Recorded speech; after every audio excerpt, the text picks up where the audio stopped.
was at ACS from nursery all the way to 12th grade. I am Jessica Trice, and I graduated from ACS back in 1997, so it's been some time. I was saved at ACS. I was actually in 2nd grade, and it was with Miss Van Hooser. 6th grade, Mrs. Gaiman's class. And I thought I accepted Christ. I knew I accepted Christ, but I didn't truly accept him. And that's at that moment when I knew I need to rededicate my life to Christ. But I did it more appropriately. I went home that day and I had my mother and father with me, and I rededicated and accepted my life to Christ. Every single teacher that I've encountered with, they've all had a direct impact in my life. I know Mrs. Koppel, love her. She is great. She really pushed me.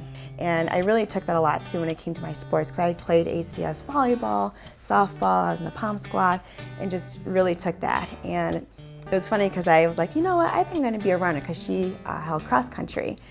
And I remember when I tried out for it, I didn't make it at all the first day. That was the first sport that I didn't complete. And I was so embarrassed, and I was so determined to finish it. But I hope she's watching, because now I actually trained myself and I've done marathons now. So I have done that, but all thanks to her, because I remember when I did my first marathon, I thought of her because of the whole running and you can do it. And so yeah, I love her. Another influence that I have, I would have to say Miss Stephanie Payne. I think she has a different last name now since she got married, but the time I knew her as Miss Stephanie Payne, she had such a presence to her, a grace to her. The way she talked, the way she spoke, the way she carried herself. And I was really inspired by her.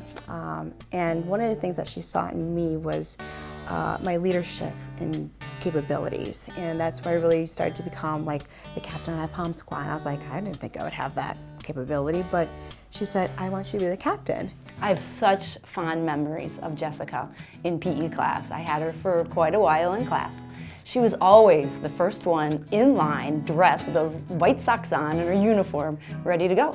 I do remember a lot about the times that she really worked hard, because some kids just didn't take PE real seriously, but she always did. It didn't matter what we were playing, whether it was softball or kickball or just running. She was always really, really wanting to do her very, very best. And there were times it wasn't something she excelled at, and she would work until she was actually where she should have been or where she wanted to be. She was a very driven young lady. And that about her, I think, has carried her all through her life.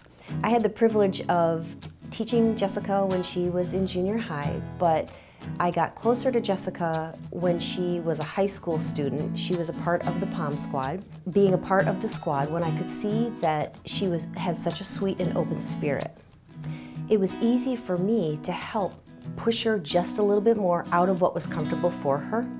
You could tell that she was always giving it from her heart. So when you see that in a student, you realize that's a natural-born leader. That's somebody that God has put a special something in her to do something really great.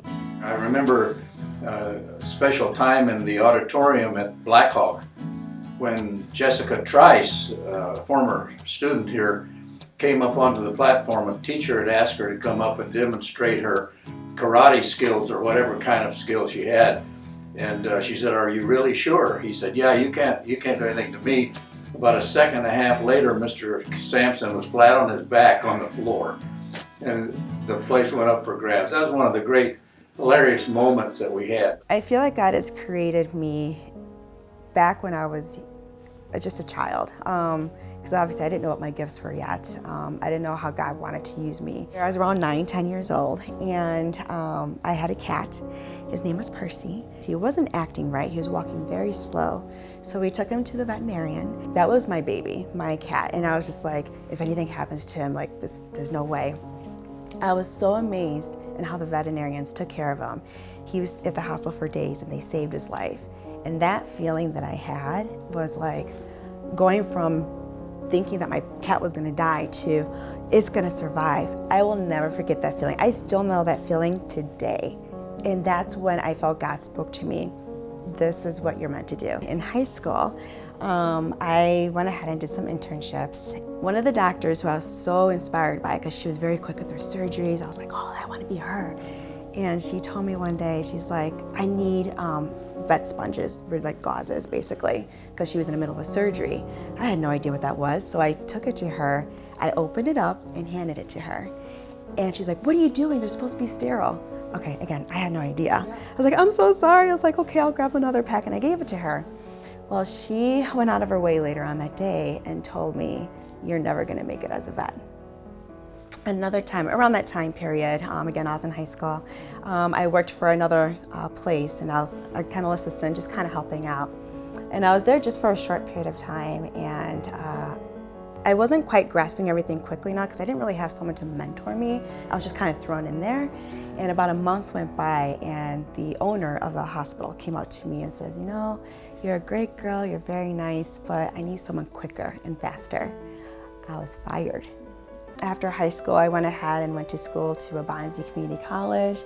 Then I went to U of I to do my undergrad, and then eventually I got accepted to in Alabama, Tuskegee University, where I got my veterinary doctor's degree there. From there, I did some internships and externships at the Shedd Aquarium. So doing small animal, I actually do exotics as well too. So I'll do guinea pigs, snakes, gerbils. I do some birds, just depending on what the situation is. Some ferrets, just depending on the situation, but I will not do tarantulas. I'm arachnophobic, and I'm proud to say that. So no spiders for me. So it's been great. I love surgeries. One of my specialties is actually surgery. Yeah, so I've been doing that, like I said, for the past decade, and now I'm in a position where, being a medical director, over 30 employees here, God put me in a position, and I know now why He put me back in those trials where I was told I wouldn't make it and all that kind of stuff. Because that feeling that I had where I wasn't gonna make it, didn't have that proper mentorship, God put me in that position where I can mentor others. So that's one of the reasons why I love mentoring people, because I told myself I would never ever let someone go through that or feel that way. And I feel like God has given me, one of the gifts is having patience. Especially in an environment like this. In veterinary medicine, you got things going. You got people coming, emergency, you have this. Your mind, you have a million things going on in your head, but at the same time, you might have that student that's there with you, and they're learning and they're observing you. They're observing your behavior, they're observing your character. How are you gonna respond? But I think the more important job that we all have is serving God. And that's what I really learned growing up, and that's the foundation I had, especially from ACS, because we had those Bible verses every week. We had chapel every Friday. So I still remember those days on Fridays. We had our chapels. And I took a lot of those things, and it really made an impact in my life. And I still know that verse, Deuteronomy 31:6, being strong and courageous. Do not have fear or terrified by them. The Lord your God will always be with you. With everyone that I talk to, whether at my work or when we have someone new that comes in, let's say if we hire a new team member, a technician, or a doctor, the very first thing that I say to them is, I'm not your boss, okay? I am here, I'm your colleague, and I'm here to serve you. I've said that to every person I've ever worked with. We're not in this hierarchy of other people. As a matter of fact, when I first started this position here, I had a doctor's meeting. And I said, we're dropping all titles. Doesn't matter if you practice 20 years, doesn't matter if you practice 2 years, doesn't matter if I'm a medical director, we're all in here together as team members. And my goal, my purpose is to help serve you in whatever needs that you need to help you guys out. So, and again, that all ties back from what we learned even back in high school and at ACS with my parents. Christian upbringing is serving others. When we began Aurora Christian in 1975, our goal was to have a school that would meet the needs of all kinds of kids. Kids that were talented in this way or another way, and to meet their needs as much as we could, because every child needs to succeed.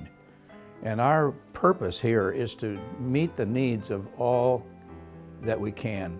We're not just here for state-winning athletics or state-winning music or art or anything, unless those things help our kids fly. It's not about money. It's not about buildings and grounds and all of that, but it takes that to minister to the kids. And so I personally invite everybody I know, including you, to get on board and help and pull and donate and serve. And then we can meet more and more kids' needs.